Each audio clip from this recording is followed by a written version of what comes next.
Saat ini kita akan kembali lagi diperlihatkan dengan tim Fearless yang pada saat ini telah sampai di hadapan kota kuno. Lalu bersamaan dengan hal tersebut tim Fearless juga pada saat ini melihat di luar gerbang kota banyak orang yang berkerumun sambil nyebat Sampurna Kretek. Selain itu juga masing-masing orang pada saat ini memiliki aura yang sangat kuat dan kekuatan mereka benar-benar luar biasa. Namun apa yang membuat ekspresi Xiao Yan pada saat ini terdiam adalah di gerbang kota sebenarnya adalah ada lebih dari belasan sosok yang menghalangi gerbang.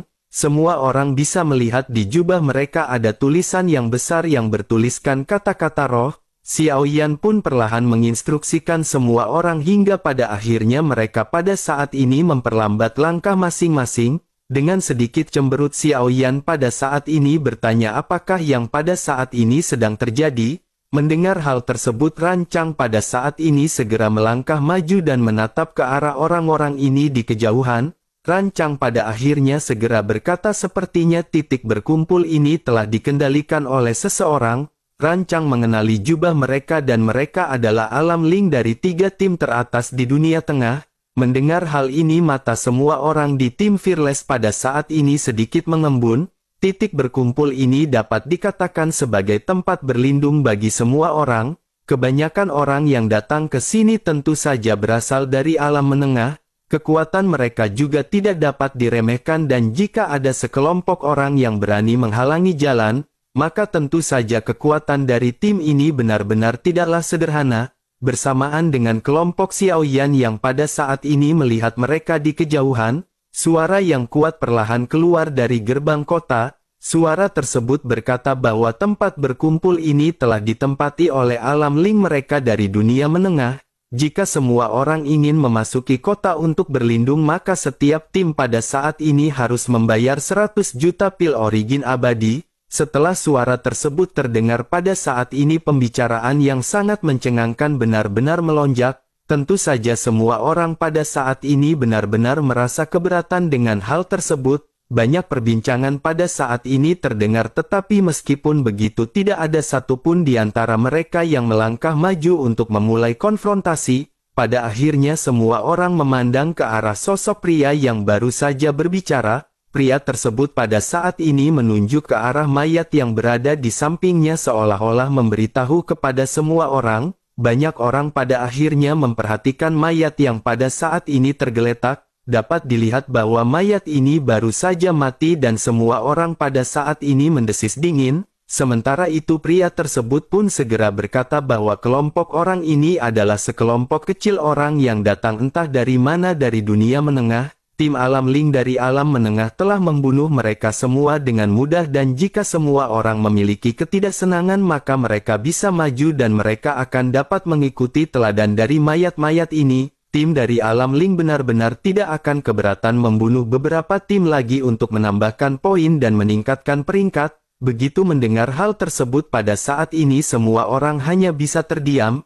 Ekspresi banyak orang segera berubah karena jika melihat dari mayat orang-orang ini dapat diketahui bahwa orang-orang ini tidak memiliki kekuatan yang rendah. Sementara itu Xiao Yan di kejauhan juga pada saat ini menyipitkan matanya ketika Xiao Yan melihat pemandangan ini. Xiao Yan pada saat ini berpikir jika dibandingkan dengan ilusi sebelumnya sepertinya di tempat warisan ini akan lebih aman jika mereka berada di hutan gelap. Namun karena mereka sudah sampai di sini Xiao Yan pada saat ini menyadari hukum menghormati yang kuat pada saat ini sekali lagi tercermin.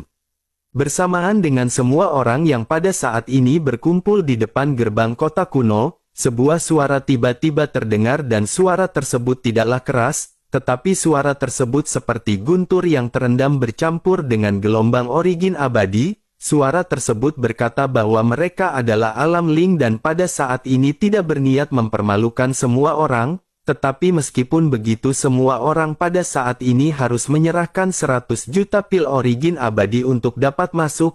Saat malam tiba monster kuat akan muncul di tanah kuno ini dan jika mereka tidak memasuki kota harga dari 100 juta pil origin abadi ini benar-benar tidak akan sebanding dengan hilangnya nyawa mereka. Mendengar gelombang dari suara tersebut yang berasal dari dalam gerbang, Rancang pada saat ini sedikit menyipitkan matanya dan bergumam bahwa ini adalah Dou Xian bintang 5. Rancang tidak menyangka bahwa tim dengan ruang tingkat menengah seperti Alam Ling ini juga memiliki orang kuat yang telah melangkah ke Dosian Bintang 5. Pantas saja tim ini benar-benar sangat berani menjadi sombong karena ternyata mereka memiliki latar belakang yang kuat.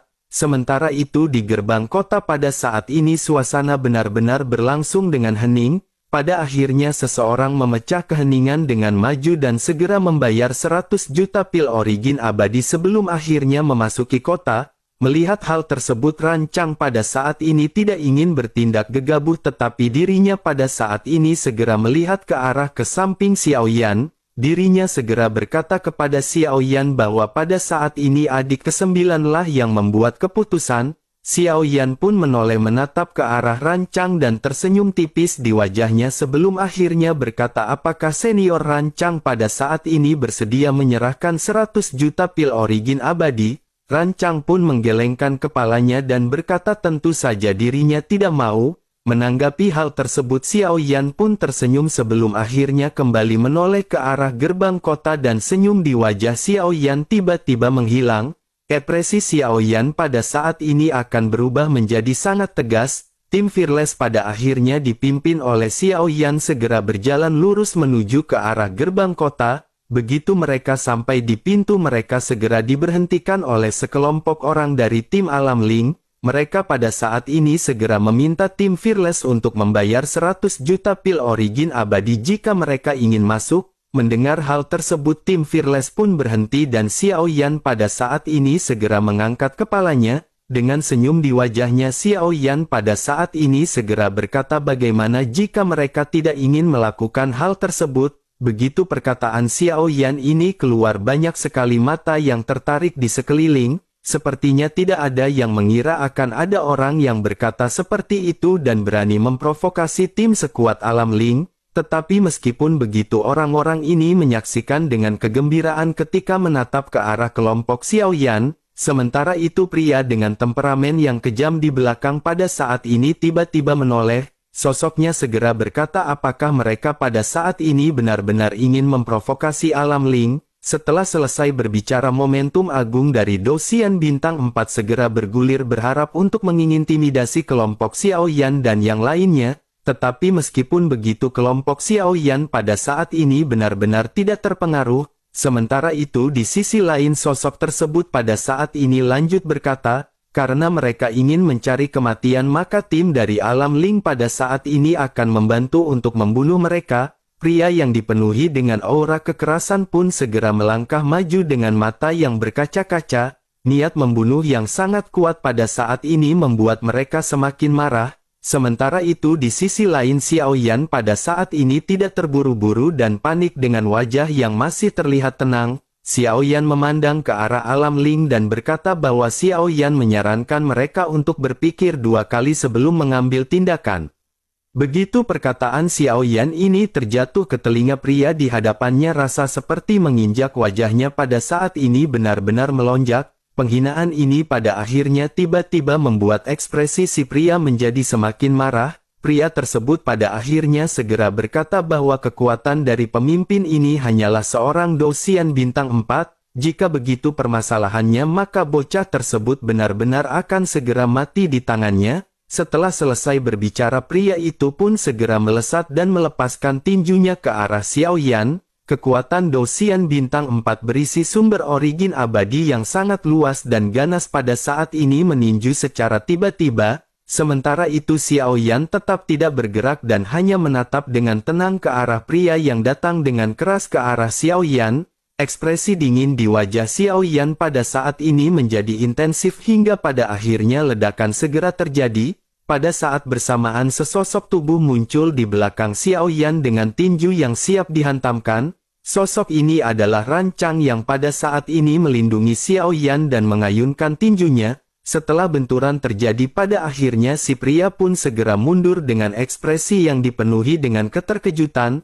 Sosok pria itu pun segera menstabilkan tubuhnya dan ekspresinya membeku. Bagaimana mungkin pria ini bisa menahan kekuatan dahsyat Rancang yang merupakan seorang Dosian Bintang 5? Seteguk besar darah pada saat ini segera dimuntahkan oleh pria tersebut dan kepanikan pada saat ini muncul di matanya. Kelompok itu pun pada akhirnya segera mundur dengan ketakutan dan bertanya-tanya dari tim manakah mereka berasal. Semua orang pada akhirnya lebih memperhatikan kelompok Xiaoyan yang baru saja muncul. Sosok tubuh besar rancang pada saat ini benar-benar yang paling menarik perhatian semua orang.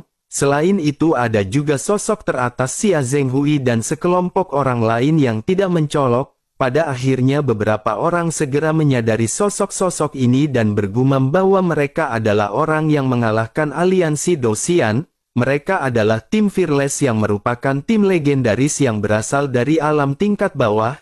Begitu kata-kata ini terjatuh ada semburan desisan dingin di sekeliling. Saat semua orang melihat ke arah kelompok Xiaoyan pada saat ini semua mata dipenuhi dengan kekaguman. Banyak perbincangan pada akhirnya pada saat ini segera terjadi di antara semua orang yang pada saat ini berkerumun. Bersamaan dengan hal tersebut pada saat ini sesosok yang merupakan pemimpin dari alam Ling segera keluar. Sosoknya bergegas dan berjalan langsung ke hadapan Xiaoyan dan pada saat ini pria tersebut mengenakan mahkota emas ungu di kepalanya. Sosoknya pada saat ini segera berbicara kepada kelompok Xiaoyan agar kelompok Xiaoyan memaafkannya. Ternyata kelompok ini adalah saudara dari tim Fearless dan pada saat ini mereka bisa masuk. Sekali lagi dirinya memohon kelompok dari tim Fearless untuk memaafkan alam Ling sebelumnya karena bertindak tidak sopan. Sosok itu pun seketika memperkenalkan dirinya bahwa dirinya bernama Kong Bing yang merupakan kapten dari alam Ling. Menanggapi hal tersebut Xiaoyan pada saat ini terlihat acuh tak acuh dan hanya melirik ke arah Kong Bing. Setelah itu Xiaoyan segera memimpin tim Fearless untuk segera langsung masuk ke kota perlahan. Begitu memasuki kota Xiaoyan pada saat ini melihat banyak bangunan kuno yang terdiri dari susunan batu, Xiaoyan berkeliling sejenak sebelum akhirnya mendapatkan tempat kosong sebagai perlindungan. Pada akhirnya semua orang segera masuk dan berduduk untuk beristirahat. Xiaoyan berkata kepada semua orang agar semua orang pada saat ini secara beristirahat. Tempat warisan ini mungkin jauh lebih rumit daripada yang mereka bayangkan. Bersamaan dengan hal tersebut Ding Yue juga pada saat ini segera menghampiri Xiaoyan dan meletakkan peta miliknya. Ding Yue pada saat ini mengkonfirmasi tempat mereka dan menunjukkan arah yang akan mereka tempuh kepada kelompok Xiaoyan. Pada peta ini terdapat 5 lempeng dan Ding Yue pada saat ini segera menjelaskannya kepada tim Fearless. Ding Yue berkata bahwa area tempat mereka berada sekarang seharusnya adalah lempeng barat. Melihat logo di peta sepertinya titik-titik merah ini seharusnya disebut sebagai tanah warisan, dapat dilihat di lempengan barat saja pada saat ini ada ratusan warisan dan hal itu benar-benar sungguh mencengangkan. Xiaoyan dan yang lainnya pun mengangguk mendengar Ding Yue yang pada saat ini menunjukkan titik-titik dan menjelaskan mengenai peta tersebut kepada semua orang. Peta ini adalah peta yang didapatkan Ding Yue dan ini adalah peta sumber daya yang dilelang di rumah lelang bintang Hongmeng. Peta ini dapat dikatakan hanya satu-satunya dan hanya dimiliki oleh tim Fearless. Oleh karena itu tim lainnya hanya dapat mencari warisan tersebut secara acak-acakan di antara tempat yang luas ini. Selain itu pada saat ini juga terlihat banyak titik merah yang tersebar di peta ini. Ukuran dari titik-titik ini berbeda dan tentu saja titik merah kecil secara alami menandakan bahwa warisannya masih biasa-biasa saja. Semakin besar titik merahnya maka tentu saja akan semakin kuat warisan yang dihasilkan. Ding Yue pada akhirnya kembali melihat ke arah peta dan segera mulai kembali menjelaskan. Ding Yue berkata bahwa titik merah terbesar ini mungkin adalah tempat warisan teratas di wilayah barat. Selain itu jika melihat dari peta ini titik merah tersebut tidak jauh dari keberadaan mereka. Setelah mendengar Ding Yue berbicara semua orang pada saat ini tiba-tiba menjadi sedikit lebih bersemangat.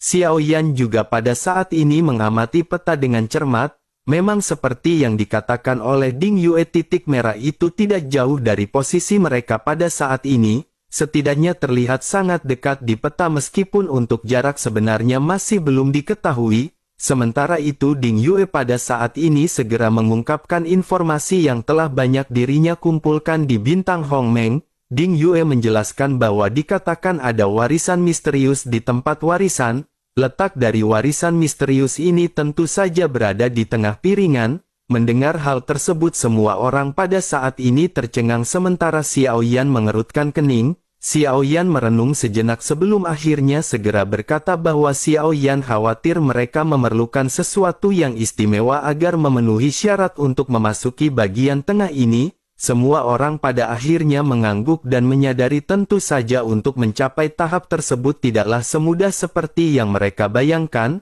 Sementara itu Ding Yue pada saat ini tersenyum dan mengangguk dan berkata bahwa apa yang dikatakan oleh Xiao Yan memang benar, hanya ada 4 tim yang dapat memasuki bagian tengah dan mereka semua tentu harus memiliki kunci kuno agar memenuhi syarat untuk masuk. Di bagian tengah ini adapun siapa yang bisa mendapatkan warisan misterius tingkat atas tersebut, mereka benar-benar harus bertarung dengan 4 tim yang tersisa dan hanya pemenang yang akan memiliki kesempatan untuk menyentuh warisan misterius tersebut. Tetapi yang menjadi permasalahan pada saat ini adalah di manakah kunci kuno tersebut berada, bisakah mereka menemukannya dan di manakah mereka akan bisa mencari kunci tersebut. Semua orang pada akhirnya merenung sejenak sebelum akhirnya mengangguk mendengar perkataan dari Ding Yue. Sementara itu Xiao Yan pada saat ini masih merenung hingga beberapa saat Xiao Yan pada akhirnya segera membuka mulutnya. Xiao Yan berkata bahwa melihat lempeng barat saja telah memiliki lebih dari 100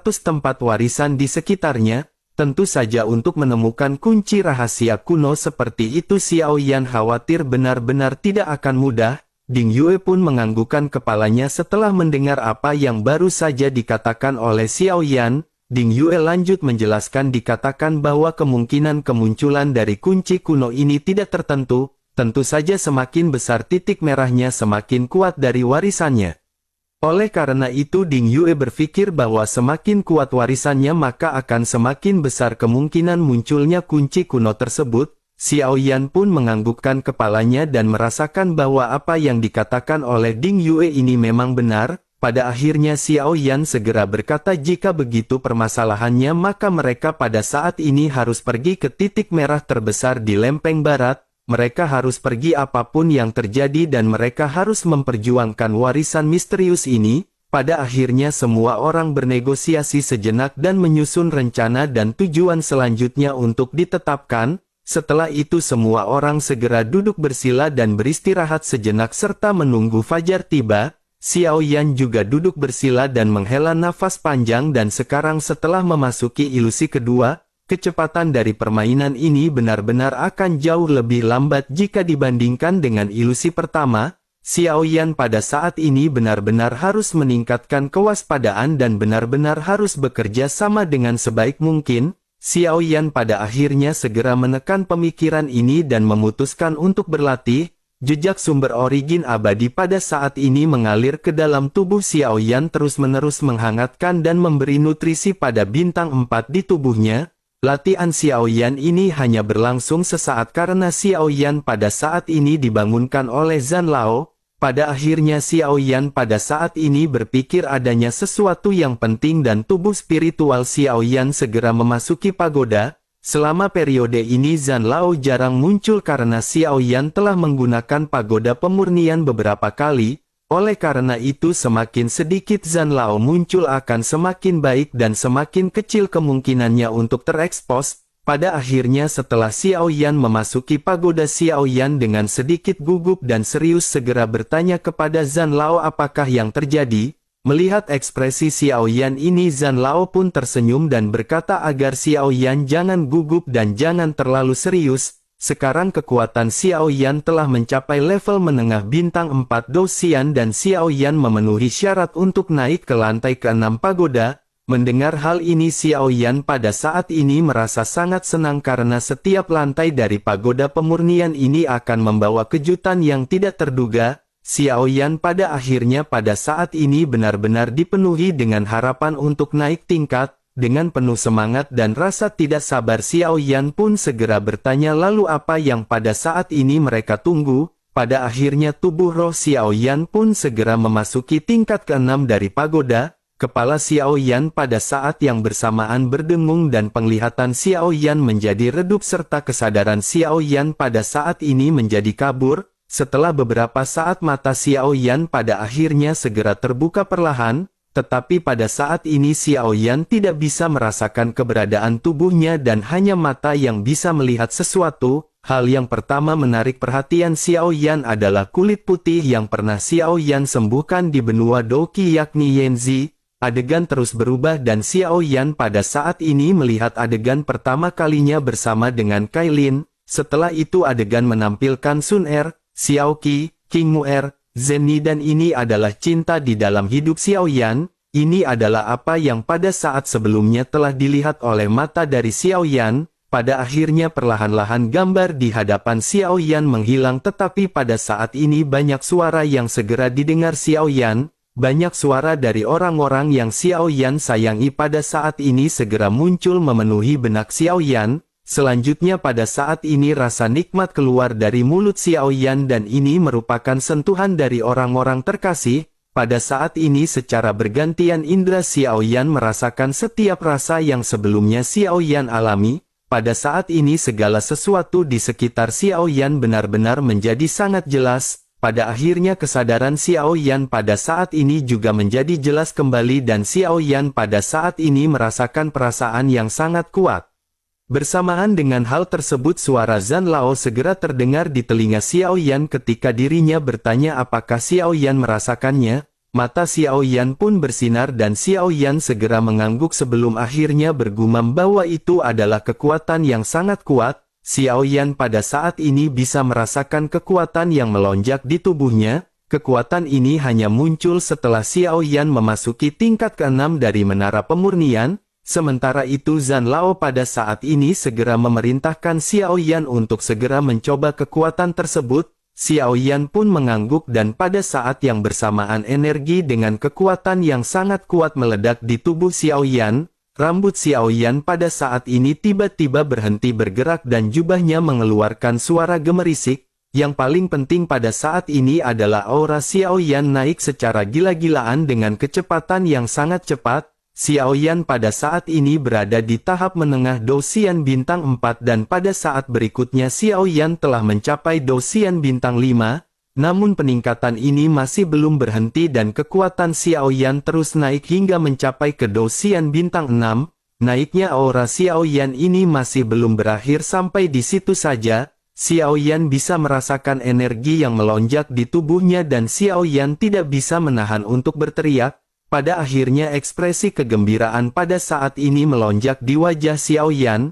Perasaan semacam ini benar-benar melampaui semua perasaan yang sebelumnya Xiao Yan rasakan dan pada saat ini pikiran Xiao Yan meledak seketika.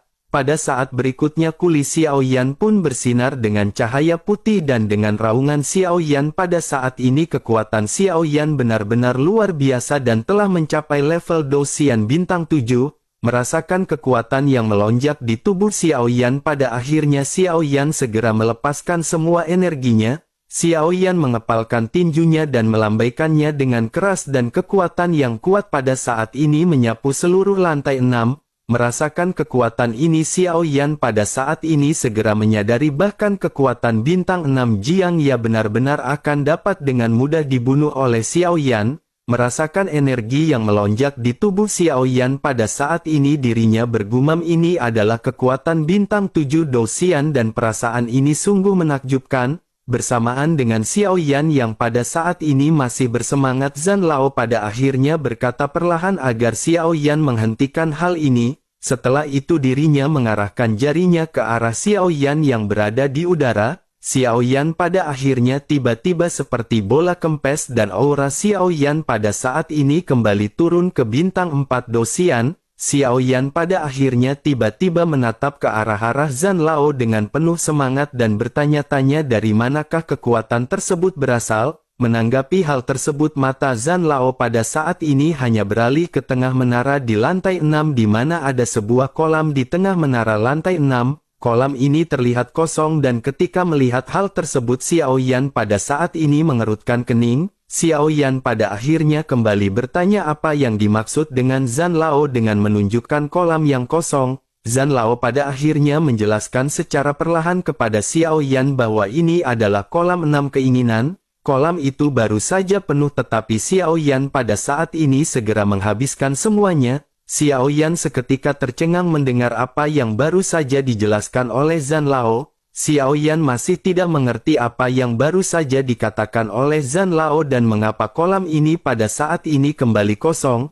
Melihat ekspresi Xiao Yan yang dipenuhi dengan kebingungan, Zhan Lao pada akhirnya menggelengkan kepalanya dan kembali menjelaskan. Zhan Lao berkata bahwa sederhananya kumpulan 6 keinginan ini akan mengumpulkan kekuatan 6 keinginan.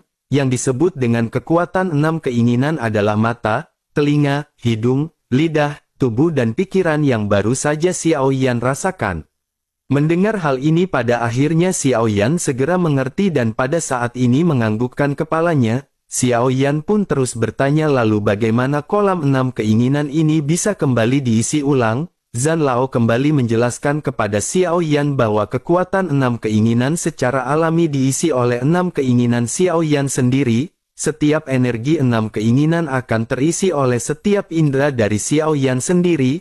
Ketika kumpulan 6 keinginan ini terisi hingga 100%, maka kekuatan 6 keinginan akan dapat dilepaskan kembali. Tetapi meskipun begitu waktunya hanya singkat dan paling lama hanya akan bisa bertahan selama 5 menit. Mendengar apa yang baru saja dijelaskan oleh Zhan Lao, Xiao Yan pada saat ini benar-benar memiliki ekspresi bahagia di wajahnya. Xiao Yan pada akhirnya bergumam bahwa 5 menit benar-benar agak singkat, tetapi itu cukup untuk bertempur. Hal itu tidak akan menjadi permasalahan selama Xiao Yan mengeluarkan teknik yang memang dikhususkan untuk membunuh dengan cepat. Sementara itu di sisi lain Zhan Lao pada saat ini tersenyum dan kembali berkata kepada Xiao Yan. Zhan Lao menjelaskan bahwa ini ada hubungannya dengan emosi Xiao Yan. Semakin kuat emosinya maka akan semakin cepat kekuatan 6 keinginan ini terakumulasi.